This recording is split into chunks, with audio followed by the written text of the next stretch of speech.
again, everybody. This is Andrew Wright with another Review the Right Thing, and it has been now a month since my last video.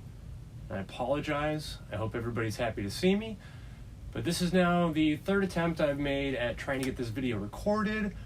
Things come up, I'm not able to get it done. Plus, if you can't tell, I'm sure you can, my last several videos have now been recorded on my camera that I've had for a long time. I've wanted to incorporate it into my videos, but it's not a newer camera. I mean, it's a pretty decent camera. It's a Canon EOS T5, but there's certain functions that it doesn't have, so it's been kind of difficult. It only lets me record for a certain amount of time, so I have to get up and kind of make sure that it's still recording every once in a while. So that makes it a pain in the butt. Battery, obviously, since I don't use it a whole lot, it might sit for a week when I go to use it the next time.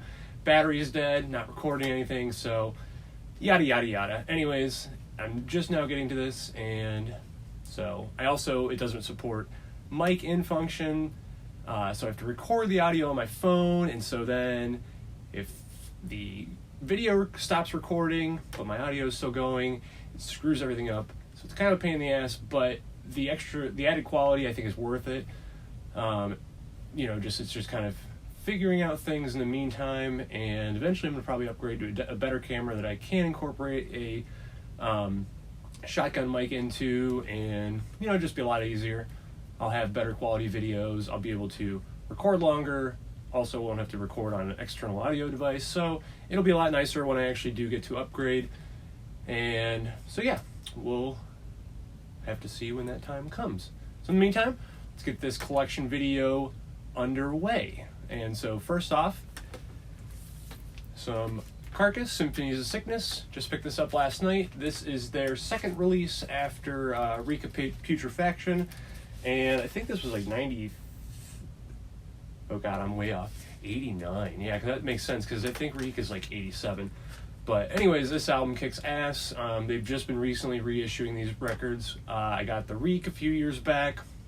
There was a Record Store Day exclusive, came in a black bag, pretty awesome. I got Necrotism, some years later, and finally now this is coming out. So I've got the trifecta of their first releases on vinyl, and I'll probably still try to track down first presses on CD. I have Necrotism and this early pressings on CD, but I don't have Reek, so I only have that on vinyl. But that's totally fine with me at the meantime, because at least I am able to listen to it. Managed to track down some Myrkur recently, her first album. I'm going to butcher this because I always do. I'm pretty sure it's just...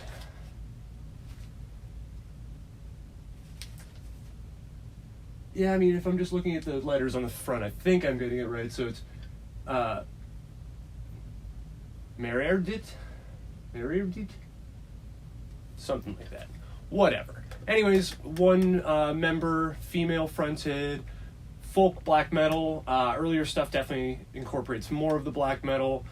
She's got a very angelic voice. I love her singing when she does the clean vocals, but she's also got this amazing, just shrill, high-pitched scream that just, is your pretty much go-to black metal kind of scream, and it just works perfectly. She's amazing. I like her stuff a lot. Most recent record is basically all folk, but it's really good as well. So I was excited to add this to my collection, though. It is actually on white vinyl, which is pretty cool. It's actually more like a cream, so it looks kind of yellowish in certain lights. Next up, we've got Tribe Called Quest, the amazing hip-hop collective with Q-Tip, Fife Dog, Jerobi Smith, and Ali Mohammed. But unfortunately, Fife Dog obviously passed away a couple years ago before they had come back with their album Thank You For Your Service. But, so these are now a little bit more easily accessible, so now I'm trying to track down some of the older releases on vinyl. I have had them on CD for quite some time, but now I'm able to get them on the old wax and spin them on the turntable. Just black vinyl, so I won't show that. Oh, well, I was making sure I was still recording. I just glanced over my computer. Jerobi White, not Jerobi Smith. I'm an idiot. So...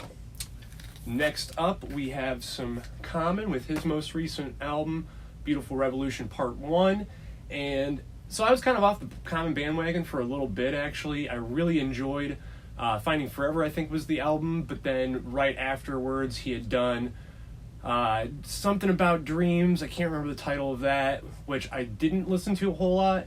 Heard a lot of mixed things about it. I think more positive than bad. But then Universal Mind Control, I flat out didn't like. It's a very weird kind of him doing like his take on more mainstream hip hop, and it just doesn't work. However, I've understood that like his more recent albums have kind of gone back to more of his, original kind of style, his past releases. And when I heard a few tracks off of this one, I was really digging it. Went obviously and checked it out on Spotify, and then I ended up pre-ordering the record. So the record just showed up the other day, and to my surprise, I totally forgot that I had done this. I ordered the limited blue, which I was pretty excited when I got it, but then included was a cover that is also signed. So shout out to Common, thanks. Even though I did order that version, I totally forgot that I had, and so, like I said, it was a pleasant surprise. Next up, we've got some Savage Mode, Part 1 with 21 Savage and Metro Boomin. He is definitely kind of an outlier as far as like that trap kind of sound goes. I'm not really a big fan of most of it, but I like 21 Savage a lot. Really dig his stuff, so was able to track down a copy of this, which is pretty expensive now, but I got it at a pretty good price, so I was happy to have it add it to my collection. And so yeah, Savage Mode Part 1. I do believe this is just on black. Yes, so nothing to really show there. Next up, we have autechre with their newest one. I think this is Pulse. Plus, not Pulse. They had done another one also last year in October called Signal. I think it was just SGNL. But they are a duo from UK, electronic. I don't really know a whole lot about electronic, so I'm not going to sit here and pretend to explain a whole lot of what they do and how they do it. But electronic was something that I really was not into for the longest time. It kind of took, really just kind of diving into it a whole lot. I mean, I'm really into a lot of the more ambient experimental stuff. I like a lot of the, Edgar Frost and Tangerine Dream, Klaus Schultz stuff. And so, obviously this is very different, but it uses a lot of similar melodies and song structures. It just might be a little bit more abrasive, using electronic samples and beats and other things like that to make the music, but structured very similarly. So it just kind of took a little bit to get into, but I definitely like the weirder, more abrasive, glitchy electronic, and these guys definitely kind of fall into that vein, along with the Asphyx Twin and some other things. But again, I'm not super versed in electronics, so I can't sit here and say, oh, well, they sound like these guys, or blah, blah, blah, blah, blah. I just know what I like, and I've always enjoyed what I've heard from these guys. Next up, we've got some Bon Iver with 22 Million, singer-songwriter that basically went from folk to using a lot more digital effects and electronic instrumentation, a lot of vocal effects and stuff like that to create something a little bit different, a lot more lush sounds, vibrance to the music. But, it took a little bit for me to get into the later stuff because I don't like auto-tune. I've never really been a big fan of it. I think it kind of takes away a lot from the music. It sounds too artificial, and you lose that natural ambience that the music provides. And so I wasn't really on board with this. And, it took me a little bit to listen to, but I think it's brilliant, and I think his use of auto-tune is very appropriate, and I can definitely get behind his later stuff. So definitely check this out if you haven't. It's pretty damn amazing. Next up, I got this a few weeks back. Like I said, it's been a month since I've done my last video. So this is the newest Asphyx album, titled Necroceros. That's what it is. I was about to say Necrocency, but I think that's an exhumed album. Anyways, so this is their 10th release, I believe. Yeah, so pretty amazing record. I wanted to do a review on this because that was one of the things I kind of wanted to incorporate into this channel a lot more this year, was a little bit less on like the action figure stuff because I just don't think it generates the views, and it's not really what I was kind of going towards when I originally kind of thought of the channel and what I wanted to do with the channel. And the more I just watched like different toy reviews like Fwoosh and Shardam's Prime, and I was kind of interested in doing that as well, but their passions lie more in the toy stuff, and I'm a little bit more well-rounded. I like a little bit of everything, so with them focusing more on the toys, I should probably focus more on reviews. And so just never got around to doing this yet, but again, highly recommended and check that out. Next we have Yellow Eyes with their album from 2019. Rare Field Ceiling? God, I should have looked at this before Rare Field Ceiling.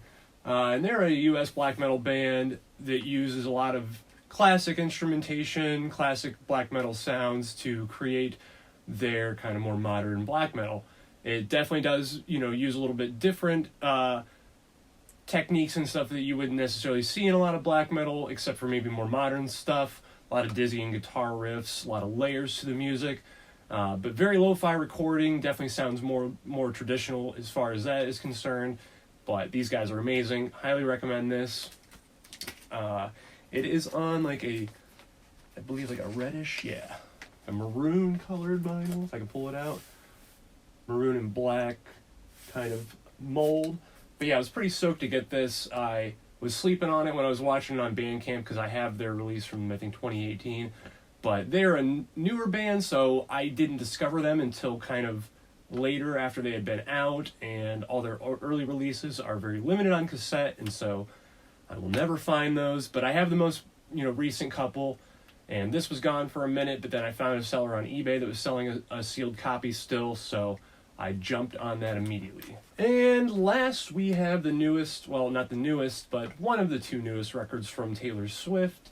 This is Folklore, her newest being Evermore, which I'm hoping that we also see a Target exclusive of because her website had one, and again, I slept on it just because I've been buying other stuff, and now it's gone, and people are trying to sell the pre-orders for a stupid amount of money. So anyways, T Swift is not somebody that I've always really been a big fan of. I think that she's talented and I can definitely appreciate her music, but it just never has done anything for me. And I understand that, there's a lot of artists that aren't making music for myself. And so I don't have to like everything. In fact, if I don't enjoy something, I hope that you do. And if you don't, well, then maybe they suck. It's possible. Anyways, this is on red vinyl. So it was a nice, God, if I can get that out of there. Nice little Target exclusive. So, like I said, it'd be nice to see Evermore. Maybe get a Target exclusive on some other color or something like that. But more so just because I want the release and want to support her because I think what she's doing now is really awesome. She's blossoming into an adult, writing some very, mature songs. And I like this direction of Taylor Swift. So I would like to see more of that, and I would like to continue to support that. So I need that new release, but we'll have to wait. So anyways, have you guys picked up any of these releases? Do you like any of the stuff that I've picked up here? What do you think about them? Let's talk about them in the comments, and if you like my videos, please click subscribe, check out old content. I've got probably about 60 videos from last year that I had done. Hoping to get another 60 videos this year done, if not more. But, however, I'm off to a pretty awful start, so I'm going to have to ramp that up a little bit. I do have a review I want to do on the 4K release of Mad Max that I just picked up, so I have a lot of stuff written down for that I want to talk about. A little review for that, and so just have to get the ball moving, get these videos cranked out, get the content out to you guys, and let's talk in the comments. Hope you guys are all staying safe with the COVID, masking up, social distancing, washing your hands, and being nice to people. Because, life's too fucking short, and just because we are in the middle of a pandemic doesn't mean that you can treat everyone like an asshole. So, spread love, okay, guys? Today's Valentine's Day, and maybe this video will get uploaded for Valentine's Day. Happy Valentine's Day. I love you all. We'll see you soon.